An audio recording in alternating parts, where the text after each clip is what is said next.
right, we're on Taharot, Parak Tet Mishnah Chet.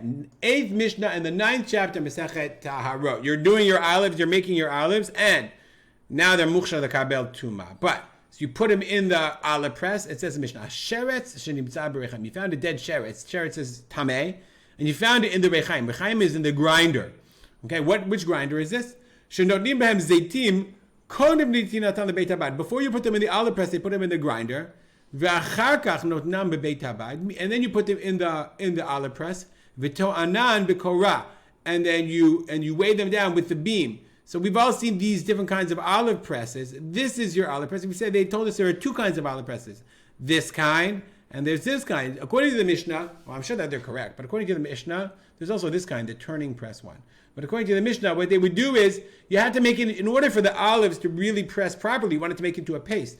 So they would first grind it in the olive grinder thingy doodle, and then they would load them into these canvas bags, and then to'anim means to load it down, bikora, with a beam. This is a beam. Basically, they would use this as a lever, and it would squish the olives. So, if you found in your rechaim, you found a sheretz in your olive muck, then the Mishnah says, Ein tamei ela makom. Oh, it's only, what's tamei? Only the stuff where the sheretz was touching. But, ima ya mashke, if it was liquidy, mehalech, I think it means it was liquidy, there was liquid around it. Mehalech means traveling. If it was liquid around it, nitma, then hakol tameh.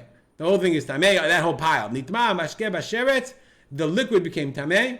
V'nitma'u kol hazeitim ayidei chibur mashke. All the olives in that, not just the olives that the sheretz touched, but rather all the olives in that pile, I guess, in that area, in this one pressing, they're all gone. They're all tameh from the sheretz. Nimsa al gabei ha'alim. That's, you didn't find it in the olives, you found it on the leaves. I'm not sure, I don't know, I'm not familiar with the press, but it says in Bartanur, Nimsa sheretz al gabei ha'alim hamechasim et hazeitim. You found it on the leaves that are covering over the zaitim. Meaning you didn't find it in the olives themselves, but for whatever, I guess when they were pressing, when they made the paste and they weren't ready for it, they would cover it with leaves. And va'alim lav bar kibule tumadinu. The leaves are not makabel tumah because they're not food. So now, if you found it on top of the leaves, and so it's like you got lucky, the thing died, fell out of a tree or whatever, yishalu badadim lomar lo naganu. You can ask the badadim, the olive press people, and you can say, wait a second, did you guys touch this animal? And they're ne'eman, they're reliable to say, no, we didn't touch it. It says about Tanura, who are these people? Amei haaretz.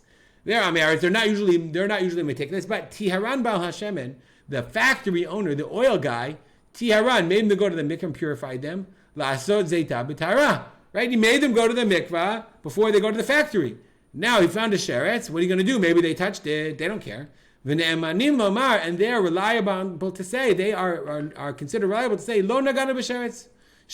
We didn't touch that sheretz. We didn't touch it. V'lo nitmeinu. We're not tamei. Okay, so they're okay. But imaya nogea ba'om, if it's touching the om is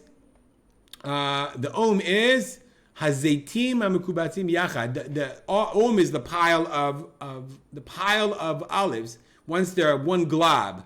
Umuchubarim ze bezeh b'matan. Once they become like a paste, once they ripen, they become like one olive. That's called the om. If the sheretz touches the om, afilu b'sa'ara, even with one hair of the sheretz, tameh. The whole om is tameh because it's all considered one big blob. We'll stop here, dedicate our learning to the memory of my father, Rav Simcha ben Yitzchak Kalman. Make it a great day.